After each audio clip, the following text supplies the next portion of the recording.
பிரியமானவர்களே, இயேசு கிறிஸ்து உங்க மேல ரொம்ப அன்பும் பாசமும் உள்ள ஒரு ஆண்டவர். உங்க மேல பாசமா அன்பா இருக்குந்தா உங்க மேல அக்கறையா இருப்பார்ல. அக்கறை உள்ள ஒரு ஆண்டவர்.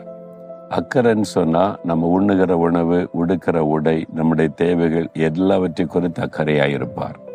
ஒரு தகப்பன்னா பிள்ளைகள் மேல அந்த அக்கறை இருக்கும்ல. என் பிள்ளை நல்லா இருக்கணும், சுகமா இருக்கணும், குறைவில்லாம இருக்கணும்னு. அதே மாதிரி தான் அவர் நமக்கு நல்ல தகப்பன். இன்னொரு பக்கத்துல நமக்கு மணவாளனா ஒரு மணவாளன் பாருங்க, மணவாட்டியின் மேல ரொம்ப கவனமா அக்கறையா இருப்பான். அதே மாதிரி தான் இயேசு கிறிஸ்து நமக்கு ஆவிக்குரிய மணவாளன்.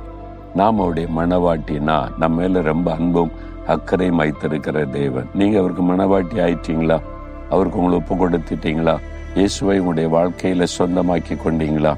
ஆண்டவரே, நீங்க ஒரு பக்கம் எனக்கு தகப்பன், இன்னொரு பக்கம் தாய், இன்னொரு பக்கம் சகோதரன், இன்னொரு பக்கம் சிநேகிதன், இன்னொரு பக்கம் எனக்கு நல்ல மணவாளன்.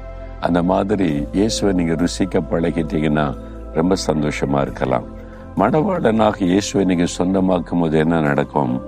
உன்னத பாட்டுகள் 4:12 என் மணவாளியே, நீ அடைக்கப்பட்ட தோட்டமும் மறைவு கட்டப்பட்ட நீரூற்றும் முத்திரிக்கப்பட்ட கிணறுமாயிருக்கிறாய். அதாவது அடைக்கப்பட்ட ஒரு தோட்டம்னா பாதுகாப்பு வேலி வைத்து பாதுகாக்கப்பட்ட ஒரு தோட்டம். ஒரு தோட்டம் இருக்குது, நல்ல பழங்கள்லாம் இருக்குன்னா அதை முதல்ல வேலி அடைத்து பாதுகாப்பாங்க. இல்லைன்னா வரவன் போறவெல்லாம் பறிச்சுட்டு போயிடுவாங்கல்ல, சேதம் உண்டாக்கிடுவாங்க. ஒரு நீரூற்று இருக்குன்னா அது பாதிக்கப்படாதபடி மிருகத்தினாலேயோ மனிதர்களாலேயோ சேதம் வராதபடி மறைவு கட்டப்பட்டு பாதுகாக்கப்படும். அதே மாதிரி ஆண்டவர் நம்மை பாதுகாக்கிறாராம், உங்களை பாதுகாக்கிறாராம். எவ்வளவு நல்ல ஆண்டவர் பார்த்தீங்களா? என்னுடைய மணவாட்டி அப்படின்னு சொல்லி. ஒரு கணவன் வேலைக்கு போகும்போது பாருங்க, தன்னுடைய மனைவி வீட்டில் இருக்க போறாங்க, அவர் வேலைக்கு போறார், சாயங்காலம் தான் வருவார். அந்த கணவன் எவ்வளவு அக்கறையா சொல்ற, கதவை பூட்டிக்க, யார் வந்தாலும் கதவை திறக்காத, யாருன்னு கேட்டு பார்க்காம கதவை திறக்காத, பத்திரமாயிரு அப்படின்னு சொல்லிட்டு போவார். அப்பப்போ ஃபோன் பண்ணி எப்படி இருக்க, பத்திரமா இருக்கியான்னு கேட்டுக்கொள்ளுவார். ஏன்னா தன்னுடைய மணவாட்டியின் மீது ஒரு அன்பு, அக்கறை. என் மணவாட்டி பாதுகாப்பா இருக்கணும் என்பதை குறித்து ஒரு கவனம். அதே மாதிரி தான் மணவாளன் ஆகிய இயேசு அவருடைய மணவாட்டியாக நம்ம நேசிக்கிறதுனால நம்மை மறைத்து வைத்து பாதுகாக்கிறாராம். ஒரு வேலி அடைத்து பாதுகாக்கிறாராம். எவ்வளவு நல்ல ஒரு அற்புதமான ஆண்டவர் பார்த்தீங்களா? உங்களை மாத்திரல்ல, உங்களுடைய குடும்பத்தையே ஆண்டவர் பாதுகாக்கிறாராம். யோபு என்ற பக்தனை குறித்து வேதத்துல யோபு 1 வாசித்தால் 10 சாத்தானே நெருங்க முடியாத அளவுக்கு ஆண்டவர் பாதுகாத்தார். சாத்தானே வந்து சொல்றான், நீர் அவனை வேலி அடைத்து பாதுகாக்கிறீர், அவனுடைய பிள்ளைகள், சொத்துக்கள், மிருக ஜீவன்கள் எல்லாத்தையும் வேலி அடைச்சு வச்சிருக்கிறீங்க, என்னால சேதப்படுத்த முடியல என்பதாய் சொல்லுகிறான். சாத்தானே வந்து சேதப்படுத்த முடியாத அளவிற்கு வேலி அடைத்து பாதுகாக்கிறார். உங்க மேல அவருக்கு அவ்வளவு அக்கறை தெரியுமா? அந்த அன்பை நினைச்சு பாருங்களேன். உங்களெல்லாம் அவரை துதிக்காம இருக்கவே முடியாது. அவர் சொல்றாரு, உன் தலையில் இருக்கிற மயிரெல்லாம் எண்ணப்பட்டு இருக்குது, உன் மயிரை கூட நான் எண்ணி வச்சிருக்கிறேன் பிள்ளைகளா, அதனால பயப்படாதங்கன்னு சொல்றார். பார்த்தீங்களா? நம்ம தினம் காலையில தலை வாரும்போது 2-3 முடி சீப்பில் வந்துடுது இல்லை, அதை எடுத்து அப்படி குப்பத்தொட்டில் போட்டு போய்கொண்டே இருக்கிறோம்.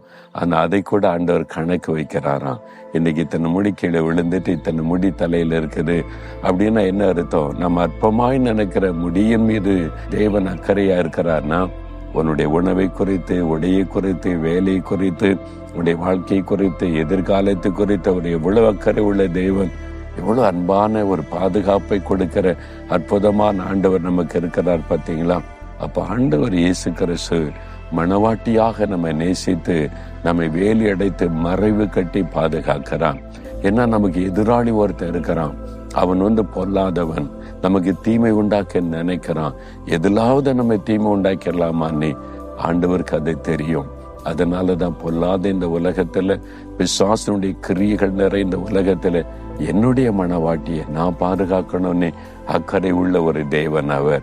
எனக்கு தெரியும், என்னை காட்டிலும் என் பாதுகாப்பை குறித்து அவர் அதிக அக்கறை உள்ள தேவர் என்பது எனக்கு தெரியும். அதனாலதான் நான் பாதுகாப்பா மகிழ்ச்சியா நிம்மதியாய் வாழ்ந்து கொண்டிருக்கிறேன். அதை விசுவாசிங்க. இரவும் பகலும் நம்மீது கவனம் செலுத்துகிற ஒரு அற்புதமான ஆண்டவர் நமக்கு இருக்கிறார். இயேசுவே, என் மீது உங்களுக்கு எவ்வளவு அக்கறை, எவ்வளவு அன்பு, அதை நினைச்சாலே துதிக்காம இருக்க முடியாது. அப்படியே நீங்க துதிச்சுக்கிட்டே இருங்களேன். அவருடைய பிரசன்னத்தை உணரலாம், பாதுகாப்பை உணரலாம், சந்தோஷமா இருக்கலாம். ஆண்டவரே, நான் உம்மை துதிக்கிறேன், நீ என் கூட இருக்கிறீங்க, எனக்கு மணவாளனா இருக்கிறீங்க, என்னை பாதுகாக்கிறீங்கன்னு சொல்லுங்க. எதுக்கு பயப்படுறீங்க? ஆண்டவர் உங்க மேல அக்கறையா இருக்கிறாருன்னா உங்க மேல யாராவது கை வச்சிட முடியுமா? நீ யோசித்து பாருங்க, ஒரு திருமணமாகி ஒரு கணவன் மனைவி இருக்காருங்க. அந்த மனைவி யாராவது டச் பண்ண கணவன் விடுவான்னு சொல்லுங்க. என் மனைவியை நீ எப்படா பேசலாம்? பேசினால கோவம் வந்துடும். இல்ல, என்னுடைய மனைவி எப்படி நீ தொடலாம் அப்படின்னு கோவம் வரும். இல்ல, ஆண்டவர் அப்படிதான். என்னுடைய மனவாட்டி, என் பிள்ளைங்க எப்படி நீ தொட முடியும்? விசுவாசம் நெருங்க விட மாட்டார். நீ இதை விசுவாசிங்க. நீங்க விசுவாசித்தாதான் அந்த ஆசீர்வாதத்தை ருசிக்க முடியும். இயேசுக்குள்ள இல்லைன்னு வைங்களேன், அந்த ஆசீர்வாதம் இருக்காது. பிசாசை கேட்பான், அவனுக்கு உமக்கு என்ன சம்பந்தம்? உமக்கு அவருக்கு சம்பந்தம் கிடையாது. அவன் பாவத்துல இருக்கிறான், இஷ்டப்படி துன்மார்க்கத்துல வாழ்றான், அவன் எனக்கு சொந்தம், நான் என்ன வேணாலும் பண்ணுவேன்னுவான். ஆண்டவரால் ஒண்ணும் பண்ண முடியாது. நீங்க அவருடைய மனவாட்டியா இருக்கணும், அல்லது அவருடைய பிள்ளைகளா இருக்கணும், அவருக்கு ஒப்பு கொடுத்திருக்கணும். அப்பதான் அவர் உங்களுக்காக பேச முடியும். அப்பதான் சாத்தானோட அவர் யுத்தம் பண்ண முடியும். அதனால நீங்க முதல்ல உங்களை ஆண்டவருக்குள்ள அர்ப்பணித்து கொண்டு நல்ல வேலை வாசிங்க, செபிங்க, அவரை விசுவாசிங்க, ஆண்டவரை துதிங்க. அப்போ உங்களை ஒருத்தரும் டச் பண்ண முடியாது. பொருளாத பிசாசை தொட முடியாது. அவர் வைராக்கியமா அவங்களை பாதுகாப்பார். புரிஞ்சதா? ஒப்பு கொடுத்துட்டீங்களா? இயேசுவே, என்ன உங்களுக்கு ஒப்பு கொடுக்கிறேன். எனக்கு தகப்பனாக, மணவாளனாக, எனக்கு என் கூடவே இருந்து என்ன நடத்துங்க.